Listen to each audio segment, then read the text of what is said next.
Modern बहू, धार्मिक सास। हाँ भाई, कौन हो? किससे मिलना है? जी मैं जोमेटो से आया हूँ। आपके यहाँ से नूडल्स का ऑर्डर आया था। तभी वहां आलिया आ जाती है। अरे माँ जी, रोज तो हम घर का खाना खाते ही हैं, इसलिए मैंने सोचा कि आज सबके लिए नूडल्स मंगा लेती हूँ। अरे बहू, तुझे तो पता है कि मैं बाहर का खाना खाती नहीं हूँ। अरे कम से कम मंगाने से पहले एक बार मुझसे पूछ तो लेती। मैं ये तेरे नूडल वूडल नहीं खाने वाली। हाँ क्या माँ जी, आप भी छोटी मोटी बातों को पकड़ कर बैठ जाती हैं। अरे बहन जी, आप दोनों के झगड़े के बीच मेरा वक्त क्यों बर्बाद कर रही हो? आपको अपने ऑर्डर की डिलीवरी लेनी है या नहीं? कमला अपनी बहू से कहती है। बहू, तूने मंगवाया है ना, तू ही खा, मैं नहीं खाने वाली। मैं चली अपने कमरे में।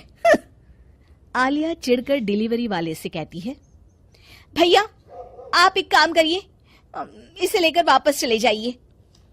डिलीवरी वाला वहां से चला जाता है और इस तरह सास बहू के झगड़े की वजह से सभी घर वाले उस रात भूखे सो जाते हैं।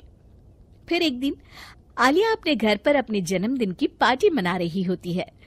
उस रात उसकी सास कमला की तबीयत ठीक नहीं रहती और घर में हो रहे शोर शराबे से उसे बड़ी तकलीफ होती है।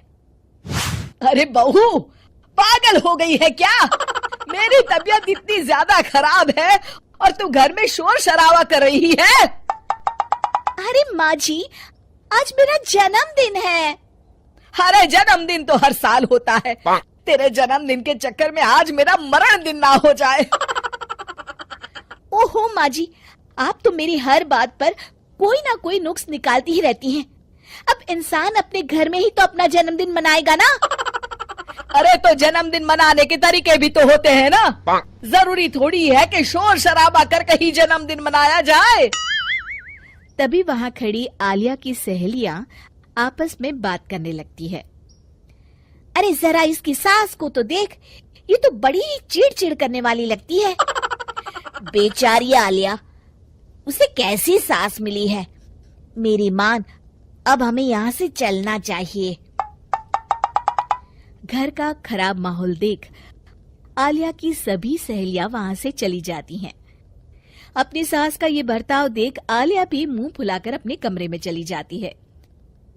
इस तरह दोनों के झगड़े दिन ब दिन बढ़ते चले जाते हैं। देखते ही देखते दोनों सास बहू की तूतू मेमे के चर्चे पूरे मोहल्ले में होने लगते हैं। फिर एक दिन, माँ, अभी कुछ दिनों के लिए बच्चों की स्कूल की छुट्टियां लगी हैं। मैं सोच रहा था हम कहीं बाहर घुमाते हैं। क्या कहती हैं आप? हाँ हाँ बेटा, ये तो बहुत अच्छी बात है।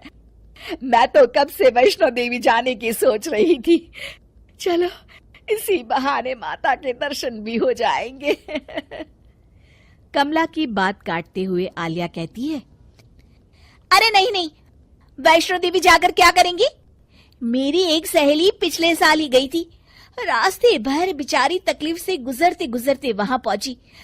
आज तक पछता रही है।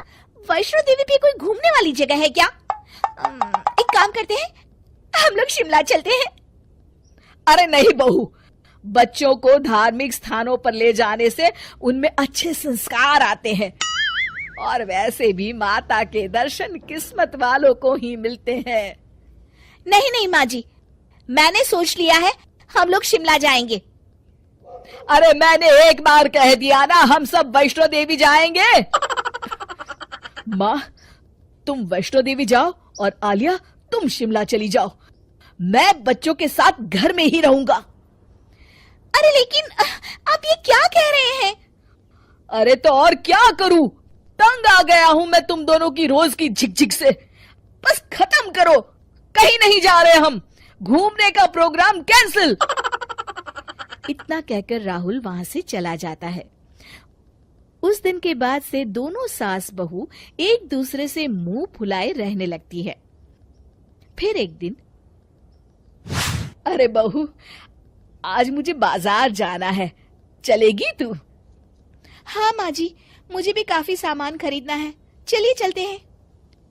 दोनों बाजार पहुंच जाते। और खरीदारी करते समय किसी चीज को लेकर दोनों में बहस हो जाती है। अरे तुझे कुछ नहीं समझता, बाहर से दिखने में अच्छा दिख रहा है, 4 दिन भी नहीं चलेगा ये। अरे मैं कह रही हूँ ना, आप एक बार इसे लेकर तो देखिए, ये बहुत अच्छा है। अरे बहू, मैंने अपने बाल धूप में सफेद नहीं किए हैं, कपड़े को दूर से देखकर बता सकती हूँ कि कौन सा अच्छा है और कौन सा नहीं। अरे वाह माँ जी, मतलब मैं बेवकूफ हूँ, मुझे कुछ नहीं समझता है। तभी दोनों की बातें सुनकर दुकान वाला झुंझला कर कहता है, अरे माँ जी, आप दोनों अपना झगड़ा दुकान के बाहर जाकर करिए, मेरी दुकानदारी खराब मत करिए। अरे तू कैसी बात कर रहा है? अरे तो और क्या करूं, सारा मोहल्ला तुम दोनों के झगड़ों के बारे में जानता है। आपके झगड़े के कारण दूसरे ग्राहकों को तकलीफ हो रही है। जाइए, आप दोनों किसी और दुकान से सामान खरीद लीजिए। दुकानदार की तीखी बातें सुनकर कमला और आलिया को बड़ी शर्मिंदगी महसूस होती है। घर आने के बाद दोनों के मन में दुकानदार की बातें घूम रही होती है। बहू, मुझे लगता है कहीं ना कहीं गलती हम दोनों की है। अरे छोटी छोटी बातों पर लड़ पड़ते हैं हम, जिस वजह से सारे मोहल्ले में हमारी हंसी हो रही है। हाँ माँ जी, आप बिल्कुल सही कहती हैं। आखिर हम दोनों को जिंदगी भर साथ रहना है और हमारे बीच आपसी तालमेल होना बहुत जरूरी है। माँ जी, मैं आज की बात आपसे किसी भी बात पर बहस नहीं करूंगी, मुझे माफ कर दीजिए। अरे कोई बात नहीं बहू, गलती हम दोनों की थी। शिक्षा एक दूसरे को समझने से और एक दूसरे को सम्मान देने से ही हमारे रिश्ते अच्छी तरह से चल सकते हैं।